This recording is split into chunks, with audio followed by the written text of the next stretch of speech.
বিয়ে করতে চাস কেন? আমার দুটো বউ আছে। ও আছে না? হ্যাঁ আছে, তা কি হয়েছে? আমার কি টেকার কম আছে? আমার টেকাও তো অনেক আছে, বুঝছ নাই? আবার তোর বাপের অর্ধেকও তো আমি পামু।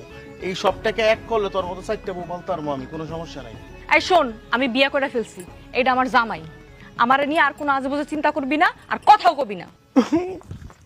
বিয়ে করে ফেলেছো সোনা, কেন বিয়ে করছো? আচ্ছা করছো করছো, কোনো অসুবিধা নাই। কা আপাতত তোমার এই ব্যাপারটা পরে দেখবো, আগে সম্পত্তির ভেজালটা মিটাই, তারপর ওইগুলি দেখবো। ভাই আপনি কিন্তু অন্যায় করছেন। এই এতিমের বাচ্চা, তুই তো কথা কসকের লেগা, তুই আমার চিনস আমি কেডা? তার একদম বইরা দিমু কিন্তু। আমার লগে পোলা পান্ডি দেখছো সেটা কেডা? হ্যাঁ উইকেটা জানস? উইকেটা জানস? এটি সব কটা হইতাছে হইলো পুরা বাংলাদেশের বড় বড় জেলার ক্যাডার, বিভিন্ন পলিটিক্যাল দলের। এইটা ক্ষমতা গেলেগা এটা থাকে, এটা ক্ষমতা গেলেগা এটা থাকে।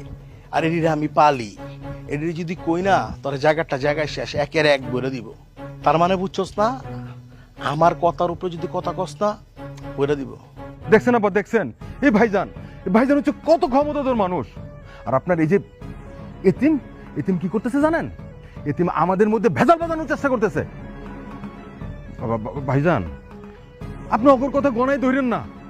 আমি কাউরেই গনায় ধরি না চান্দু, বুঝো নাই? তোমারও আমি গনায় ধরি না। আপাতত আমি গনায় ধরতাছি আমার চাচার সম্পত্তি আর রিয়ারে। যাবো না? চলো।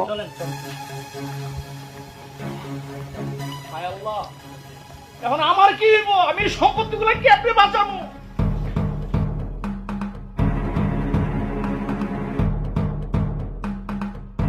তোর লেগে আজকে আমরা সবাই বিপদে পড়ছি। সব ধ্বংস হয়ে যাক, সব নিয়ে যাক রাস্তায়, তারপরে দাঁড়াই গাছতলায়।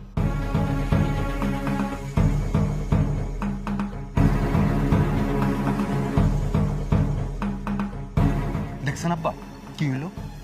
আমি আগেই কইছিলাম মায়া মানুষের লেখাপড়া করার জন্য ঢাকা পাঠায় আনলো। এখন কি হলো? পুরা বাড়ি ঘর সম্পত্তি ধরে টান দিল। মায়া মানুষের আসলে এত লেখাপড়া করতে নাই, লেখাপড়া করলেই ওরা তেরামি করে, বারামি করে।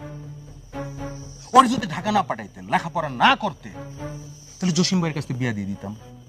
তাহলে তো এত ভেজালের মধ্যে পড়তে হইতো না। জসিম ভাইয়ের ওরে থাপড়ায়া ঠিক মানুষ বানায় রাখতো। এটা তুমি কি কথা কইলা? আম্মা আমি তো ঠিকই কইছি। মায়া মানুষের এত লেখাপড়া করতে হইব কেন? ওদের কাজ কি? ওদের কাজ হইছে বাড়ি ঘর সামলানো আর স্বামীর কথা মতো চলা। আপনি তো সারা জীবন আব্বার কথা মতো চলছেন, কি চলেন নাই? এই যে আমার বউ আমার কথা মতো চলে, কিন্তু আপনার মেয়ে তো আপনার কথা শুনবে না, কারণ সে তো লেখাপড়া শিখে আসছে। আমি এখন করবো নাকি জামাই? ওই জসিমরে যদি সম্পত্তির ভাগ না দেই, সে তো আমাকে